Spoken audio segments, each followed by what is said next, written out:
Okay, so first, thank you for being here, Rudy.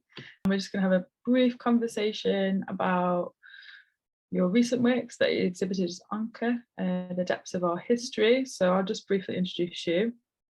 Rudy Loewe is an artist visualising Black histories and social politics through painting, drawing and text, currently completing a practice-based PhD at University Arts London. Their research critiques Britain's role in suppressing Black power organising in the English-speaking Caribbean during the 1960s and 70s. By creating paintings and drawings, Rudy unravels this history, including recently declassified Foreign Commonwealth Office records.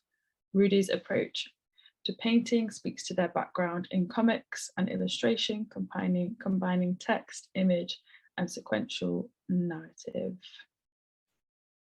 So thank you for being here and for sharing your work with ONCA.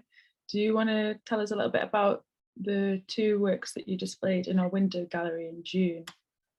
Yeah, so one of them is the depths of our history, and so the original work was commissioned by Innova and RSA Academies, and so it was part of this project called CAS project, where I was working with Year 8 students from Holyhead School in Handsworth in Birmingham, and we were thinking around the idea of oracy.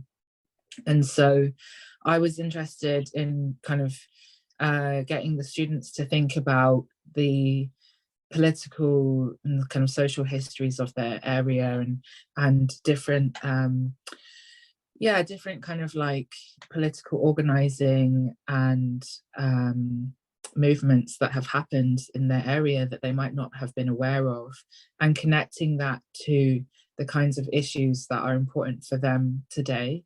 So the original work is made up of part that I have painted, and then parts that then include parts of the students' work. So words that they have chosen themselves, and there's a phrase that they chose. And actually, the name of the work comes from one of the students. That this was something that one of the students said, and it just felt very fitting for the work.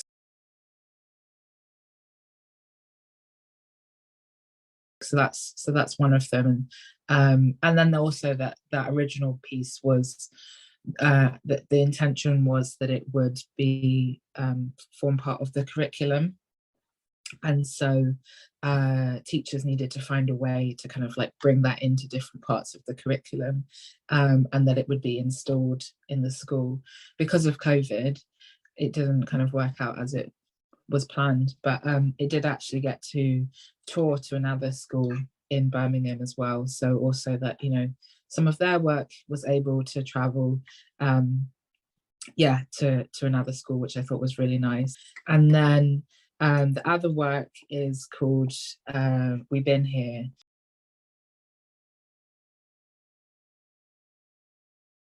And it looks at the kind of history of especially like Black women's resistance from the Windrush generation onwards, and thinking about how there's been these different moments of resistance, of Black resistance, since 1948. So after the murder of Kelso Cochrane in Notting Hill, and the New Cross Fire and the Black People's Day of Action in 1981. More recently, looking at the kind of anti-deportation protests, and then protests against the Windrush scandal. And they're kind of moving through the frame because, this is still ongoing, that it's not finished, that this is continual resistance. And so it's more like a snapshot of something that is continuing. Obviously, the kind of premise, I guess, of ONCA putting a call out for work at that moment was around the 75th anniversary of the Windrush arrival. But like you said, the Windrush generation spans this like 25-year period of migration to the UK, of reiteration like of the hostile environment now there's no kind of like line between it, and like that's what I really love about your work, bringing together those histories, is that like there has always been a hostile environment here, and it's only like since 2012 that's been named, but prior to this, like the struggles were always there. And like you said, your work in the school sounds so interesting, that actually there's these really local examples up and down the UK of people not having access to that history that is like their parents, their grandparents' generation, or having access to it at home, and like those conversations emerging in like communities, but actually like in public space, in the educational space, in mainstream education, that is just so kind of shut down, or it's just hidden, it's intentionally obscured. Yeah, there's something about your work kind of uncovering that, and I just wonder if you could say more about the importance of sharing those decolonial histories, and the importance of uncovering them, and how they kind of can strengthen ongoing resistance. Yeah, I mean, I think what really drives me to do this sort of work is the fact that, like, I think it's so frightening that it's so easy for neoliberalism to rebrand these moments in history into something that fits into their narrative of these moments. So, you know, sort of like that's that, you know, having the 75th anniversary of the Windrush is like suddenly there's this rebranding of this history that is so far removed from the reality of the history that it really removes all of the messiness. It removes like the racism, the classism, obviously the sexism, the homophobia. Like unsurprisingly, it removes all of that stuff. But I think that it's just it becomes repackaged in a way that allows people to be really disconnected from the implications of that. That there are implications for us in this contemporary moment for that to happen. Like the depoliticizing of history has an effect on us now, and it has an effect on people in the future. And so I find that really sinister. And it basically like removes people's ability to kind of engage, I don't know, really like be able to engage in the power of that, of those movements and moments in history, and those actions that, and the ways that people were organizing and communities were coming together. And it makes some of those like community organizing strategies really opaque. And so I find that so sinister that I feel like it's really important that you know, that we connect with elders who are still living, and we find ways to say, well, actually, the strategies that the government were using in 1970 to make this particular environment hostile is exactly the same strategies that they're using today, or that those strategies at this point in time were what has been built upon to get to where we are now, and connects those threads. And I think that, you know, connecting those threads only makes, like, it only gives us more power, basically. And I think, like, in terms of what I'm doing, like working with history, I do think it's important to not get so preoccupied with history that you forget about what's happening at the moment. And I think that's also like entirely possible, that you get so wrapped up in the past that you kind of forget about this, like the struggle that people are experiencing right now. And so I think that it's like a constant balancing of looking at the injustices of the past and the way that people were able to organize and come together and like strategize and build, and then bring all of that into what's happening now.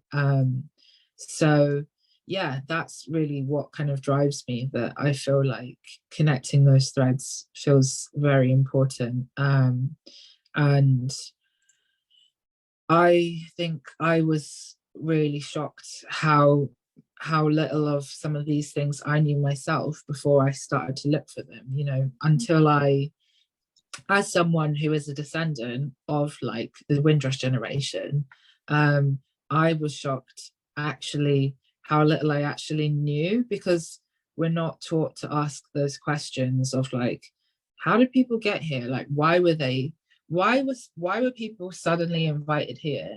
How did they get here? Like, literally, how did they get here? Like, what was the physical journey of getting here? How long did it take? Where did people live when they got here? Like, how were they received? Who said they could come here? You know, what, just like all of those kind of like minutiae of people's lives, putting all of that stuff together, it had never even occurred to me. And like speaking to my cousins and being like, did you ever think about like how people came here, you know? And so I think just realizing how little I knew, then it just became really clear that you know, other people who were also had not thought about it, they're not going to have that information. And so yeah, and then moving on, like in more recent decades, being like, oh, okay, for example, yeah, the Black People's Day of Action, like things that are within living memory, where things that might even be within your lifetime, where you're like, oh, I didn't know about this, or why didn't I know about this, or why was this never mentioned, or even like, oh, maybe I had an auntie who was at this thing, but no one ever told me. And so there's also that like intergenerational element of, you know, a lot of working class people especially have so much stuff going on that you're not necessarily thinking, I've got to tell my kids that I was like doing this thing at this point in time, or like this really important thing happened. And so then that information is not being shared. It's not like trickling down in a way that it might have in the past. What is allowing those conversations though is producing artwork around it, and also the research that goes behind that, and actually, you know, sitting down and having this medium between auntie and grand and cousin, or like a wider community of friends, family, or like in a school setting or whatever, and actually people being able to start drawing those dots and those histories starting to emerge through having that, and that feels so powerful. There's a bit of a disjointedness in between generations now of and I don't know whether technology's had a role to play in that, of feeling like we're more separated than we are, but actually ways of organising haven't changed, but they've just kind of become more obscured. So I wonder if you could speak as well, like how your art is supporting people to access those histories, or create conversations, or certain conversations that have come up for you that you felt like, wow, without this I wouldn't have got here. And what I would think, the first thing that comes to mind is like working with archives, because I kind of came really organically to working with archives, because I worked in a library, and then through the library I got this opportunity to work in an archive. And like when I first started working in an archive, I didn't even really know what it was. It just sort of happened. And then like it was like such a strange but appealing place to me to be in an archive. I was figuring out what it was whilst being in there. And the thing that I would always do was search for materials about Black history in those spaces. So like when I was working in the local history archive in Tower Hamlets, I went through everything that I could find and put together a document around all of the Black history materials I'd found in the archive, you know, so that thinking about how to aggregate that information, that other people shouldn't have to have such a hard time finding that information when they come in. And I think that's sort of how my mind works, that I'm really like drawn to making learning resources, because I think it might also be a thing about being a neurodivergent person, but I need systems and I need to understand how things work. And I'm like, why is there not a system for this thing? Okay, I'm going to have to make it. And I know that someone else is going to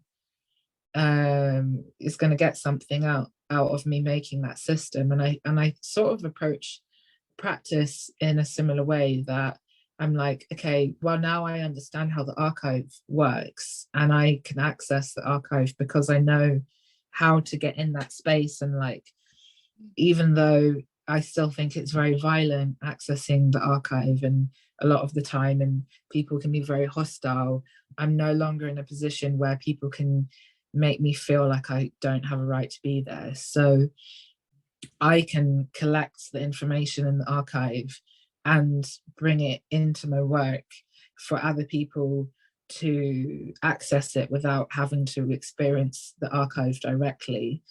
They might want to, and they can, but like, so that they don't have to. And also because, you know, a lot of the information is so inaccessible in a lot of ways, or like illegible. It's just so illegible. It's very dense. That and having a very visual mind allows me to translate that into a different way that is not going to bring in the totality of the history, but it's at least hopefully going to give people a bit of a route into that history that maybe will spark enough of an interest that if they want to do further research, that they can, but at least they'll have like part of the history, or like it's giving them the information in a different way. And so, yeah, I guess I just think about it kind of in that sort of way, that that's what I want my work to do. I often think about creating like an alternate archive with the work, that yeah, that there are all these stories that need to be told, or there are stories that need to be interrogated, or there are voices that maybe need more of a platform, and maybe there's a way to like create a little holding space for those voices in the work. And yeah, and I think also because I'm interested in creating community spaces, that somehow I feel like it's like, really, this is part of the work, is like tricking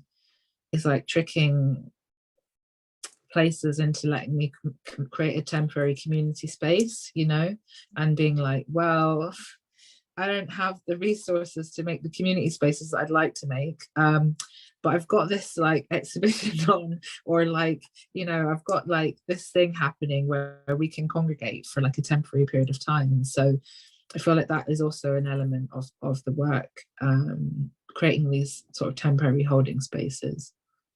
It's like a double entry point then, because you've made this entry point, or even like a triple entry point. You've made this entry point in the archive through your being there and through your collating and bringing together, and then you've made this other entry point into art spaces, galleries, community spaces where you're showing the work, and then your work then being an entry point for wider community to actually access that kind of journey that you've been on, and to like bring the archive into a space that's accessible effectively. You've kind of like brought it with you.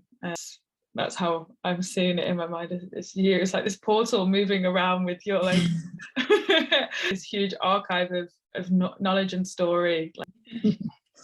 I guess like one of my other questions that I had for you is like, what are you hoping to communicate through your PhD research? And I assume it's sort of like building on what you've already shared around finding those stories, and archival research, and building on it in a much richer way, where I guess the conversations that you're having with community are also becoming a part of this body of work that you're creating.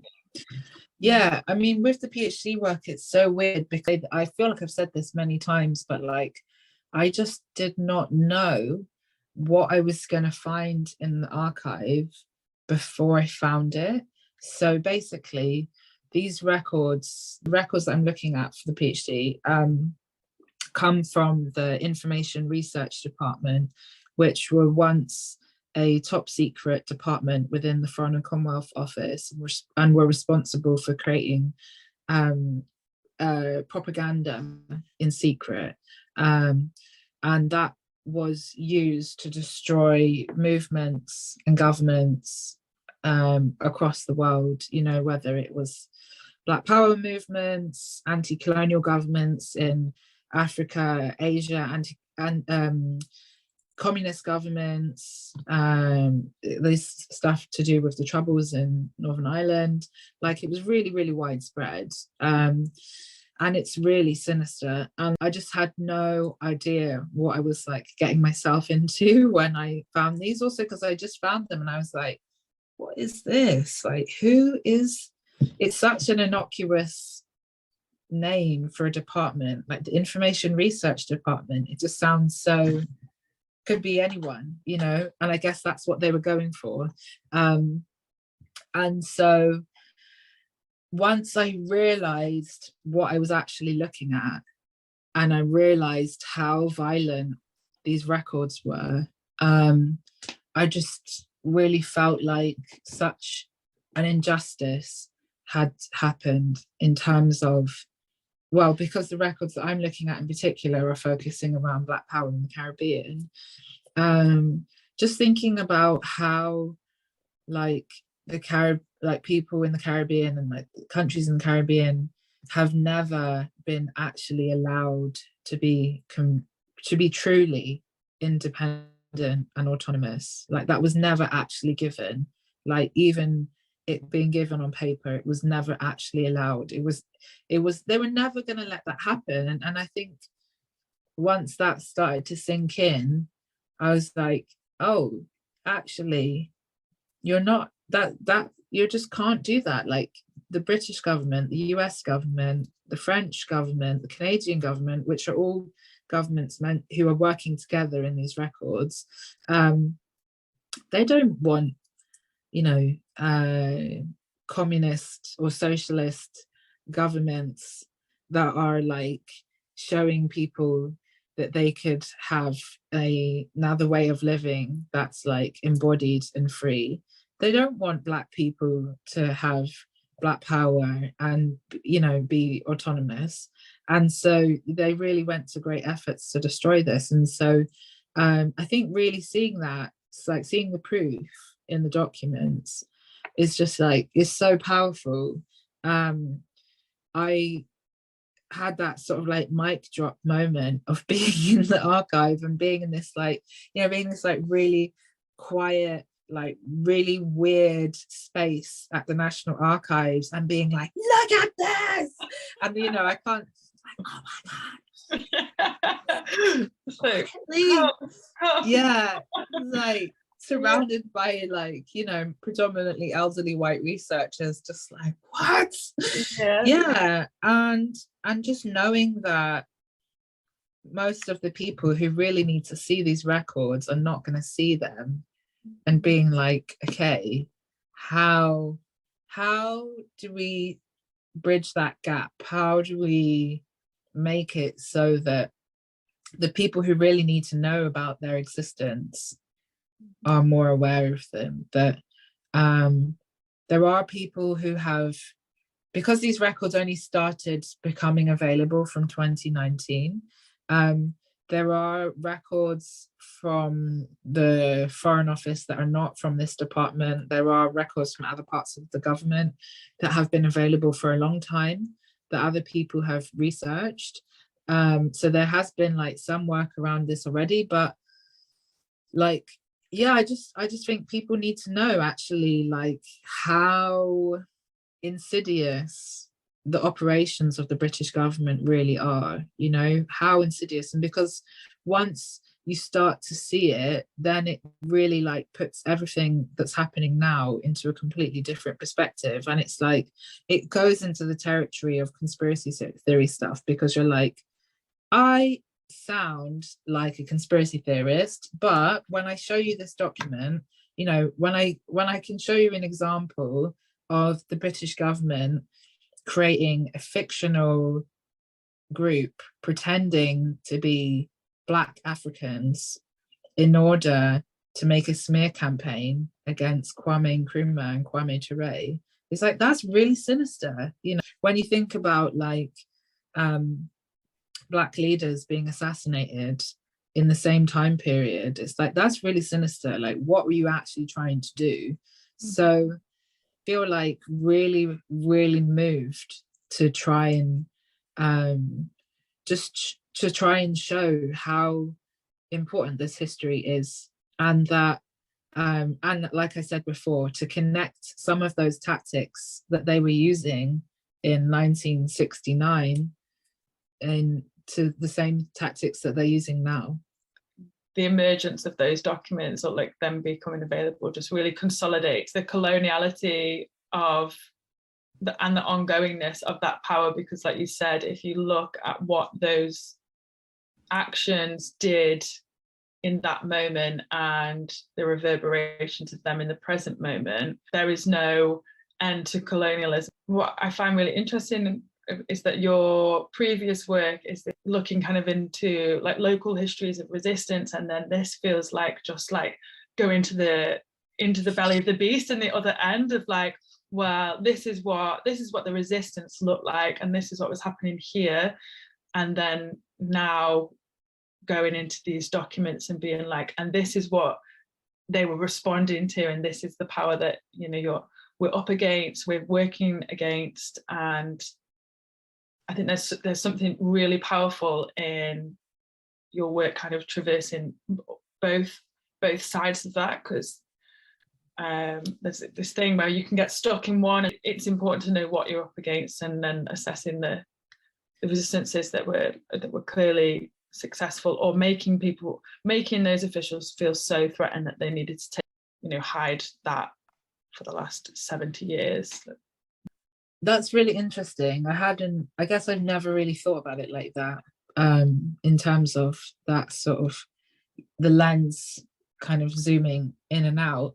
But I think there's sort of two things in it for me. Part of it is going to different archives and not knowing what I'm going to find, but different archives representing very different kinds of things. So, you know, going to the National Archives, which only holds the documents of the government. So that is going to be that very big lens. And then, you know, working with some other archives, which will have community archives. And so that kind of bringing it in. So that's definitely one part of it. The other part of it is that people are not static. And so there's so much like interconnectedness in these histories that if you look at activists like, look at Eric and Jessica Huntley, for example, and who were based here, Guyanese activists who started one of the first Black bookshops and Black publishing houses, Bogle Overture, and then the Walter Rodney Bookshop, who were very active in the Caribbean, or people like Darkest Howe or Althea Jones Lecointe, like, their presence are in multiple archives in different places because they were not static. They were moving around and they were involved in different local and international movements and organizing. And so there's something about that feels really important as well. And I think about this quite a bit now, because I think about how, whether that is still happening, I think there was something around people being like first generation migrants, which meant there was still like quite a strong interconnectedness between sort of like the home country and the new country that you find yourself in. That when you're like a second or third generation migrant, might not have the same connection. And so obviously there's always still people who are first generation migrants who are going to have that connection. But I think that, I just think about sometimes whether we still have the same international connectedness that maybe some people had, say, 50 years ago. Yeah, I think that's super interesting, because those international and global dialogues of resistance are so important. But like you said, they are such a product of that kind of initial first migration, when that connection is so strong, and or doing that return trip more often. And actually, I just thought of something. I can think of people who I know, or like groups that I know, that are still doing like really good international connected work here. And I think that maybe part of it is that the UK government has made it more difficult for people to do it. I think that actually is a big part of it, that there are people who are really doing that work, but it's just that it's been made harder to do.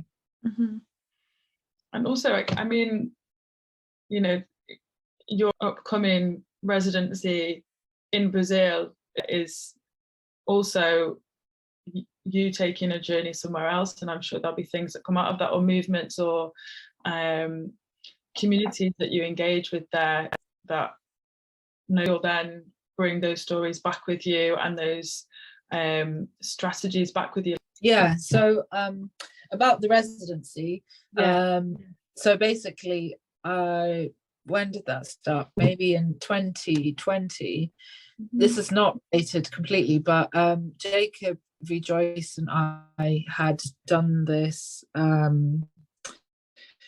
had done a different residence at the Serpentine, which ended with us doing this climate emergency drawing pack for children, basically, during one of the lockdowns, which was creating drawing activities thinking about climate justice and young climate activists, especially like Black and Indigenous climate activists.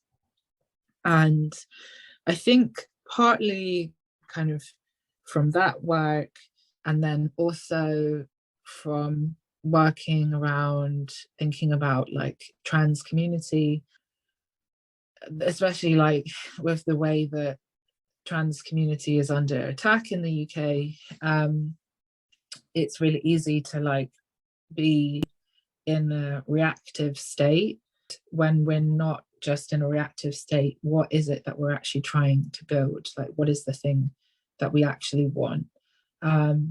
So kind of putting some of those pieces together, and then also having this project that I've been slowly working on for some years, looking at the folklore of Anansi, which is this character from African Caribbean folklore, who is a person but who can shapeshift as a person who's a spider, is something that I'm very interested in. And so kind of bringing all of those different elements together now, going to do this residency in the Amazon in Brazil, and thinking about spiders and what can be learned from spiders, and thinking about Anansi and who is forced to be a shapeshifter in society, like who amongst us are put in that position that we have to shapeshift to survive. And that is something that for trans people, we often are put in that position. And so what are those kind of spider technologies that we can learn from to actually create the conditions that make our actual like living possible, and then combining that with like climate justice, and also getting to meet like Indigenous knowledge holders, and people who are living in different kinds of systems, and also that it's going to be people coming from like all over the world sharing different practices of thinking about like art and environment and climate justice. So yeah, that's pretty exciting. That sounds really exciting. I'm really, really excited. I mean, where can we see your work? Would that be like on your website? Could we follow it? Or I'll probably share some of that on Instagram okay, first. Yeah. it sounds really exciting. I guess I'll finish it up, but could you maybe quickly share, like I'm assuming that is a very nourishing aspect of your work, but is there anything else that you're finding nourishing at the moment in your work? Yeah, maybe I can just say the other things I've got going on. So I have a solo exhibition at Vitrine Fitzrovia in London until the 12th of August, which is called A Significant Threat, which is some of the works from my PhD. And then I also have a piece in the Liverpool Biennial, which is on until the 17th of September, which is sort of based on a piece from the PhD research, but it's been reformed into metal. So it's outdoor. It's a 3 meter by 3 meter metal sculpture. It's like sheet metal that's had parts of the metal cut out, and then it's been hand painted. So it's called The Reckoning.